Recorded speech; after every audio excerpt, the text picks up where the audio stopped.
Bom dia, essa é a nossa aula do dia 11 de maio e a partir de hoje nós vamos começar a escola literária O Naturalismo. O naturalismo, ele é contemporâneo ao realismo, ele aconteceu ao mesmo tempo em que estava acontecendo o realismo.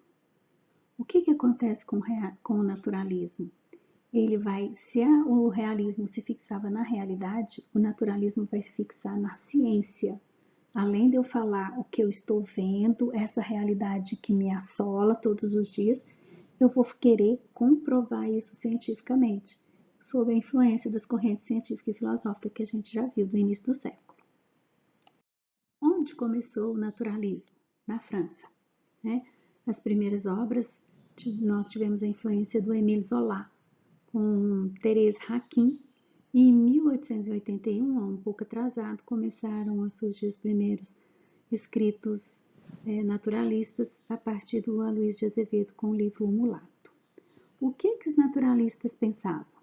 Nós vamos começar a experimentar uma nova literatura que afasta esse homem romântico, abstrato, subjetivo, né, que vive no mundo da lua, por leis físico-químicas, né, determinadas pelo meio em que ele vive. Então, nós vamos começar a observar esse homem cientificamente. Então, esse foi o pensamento dos naturalistas. Como eu disse, são duas escolas acontecendo ao mesmo tempo, então o contexto histórico é contemporâneo ao realismo. Tudo aquilo que a gente já viu, a influência da Revolução Industrial, né, urbanizando a cidade, tirando o povo do campo, as influências da corrente científica e filosófica foram enormes, o que determinou mesmo as características do naturalismo foram essas influências. A burguesia como classe dominante no Brasil, abolição dos escravos e proclamação da República. Isso já não é mais novidade. As características do naturalismo são todas do realismo. Então, tudo que tem no realismo tem no naturalismo, mas nem as coisas que tem no naturalismo não tem no realismo. Porque o naturalismo é o realismo bem mais agravado, né, pelas forças das ciências.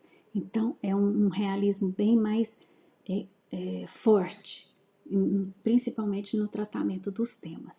Então, temas polêmicos, influência darwinista, do cientificismo, do positivismo, todas as correntes filosóficas. Então, nós vamos encontrar obras que têm influência de todas as correntes, não é só de uma, né?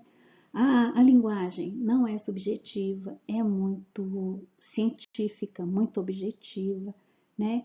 Tudo de acordo com o que acontece com a natureza, né? Tudo com o sentido também de informar.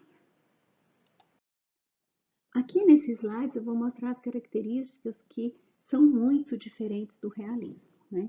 O que diferencia principalmente o naturalismo do realismo? O olhar que esse autor vai ter sobre o homem. Se lá no realismo a gente achava que o homem acabou de reconhecer que nós somos falhos, que nós temos defeitos, aqui no naturalismo ele começa a olhar para o homem com um olhar patológico, científico, que essas fraquezas do homem são doenças, né? A miséria, o adultério, o homossexualismo, os problemas psíquicos, tudo isso ele vai tentar comprovar pela ciência, principalmente a biologia, né?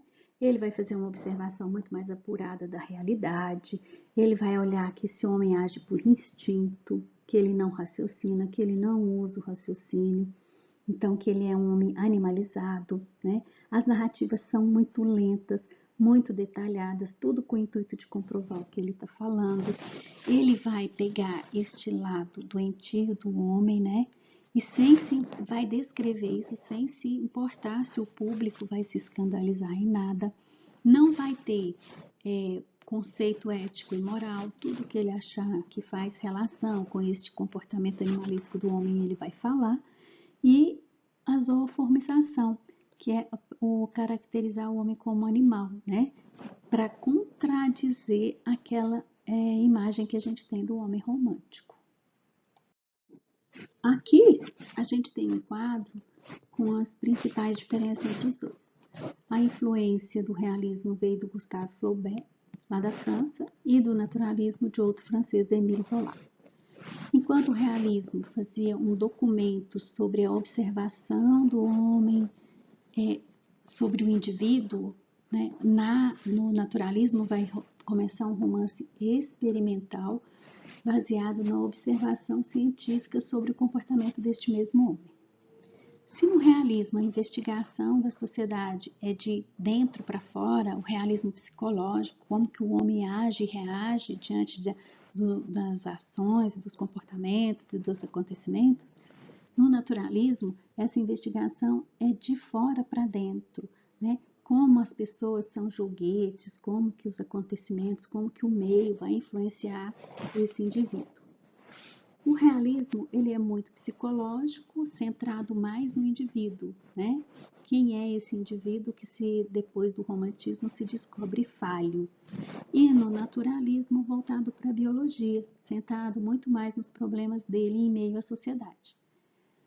No realismo, as obras retratam as classes dominantes, principalmente a burguesia, né? Vai criticar demais o comportamento da burguesia. No naturalismo, ele vai voltar mais para o homem grotesco, para o homem cheio de defeitos, cheio de doença. Então, são os marginalizados, personagens mais extravagantes, vamos dizer assim, da nossa sociedade. As classes mais baixas, as que têm mais defeitos. E, por último, o tratamento imparcial e objetivo dos temas. Então, ele vai tratar no realismo como se os defeitos do ser humano são naturais de qualquer ser humano. E no naturalismo, não, uma visão determinista, né? Que vai objetivar, analisar cada indivíduo de acordo com o meio em que ele vive, tá certo? Neste slide eu destaquei as obras e os autores. O Cortiço, que é o principal, mais conhecido, do Luiz de Azevedo, uma obra genuinamente naturalista, muito influenciada pelo Émile Zola.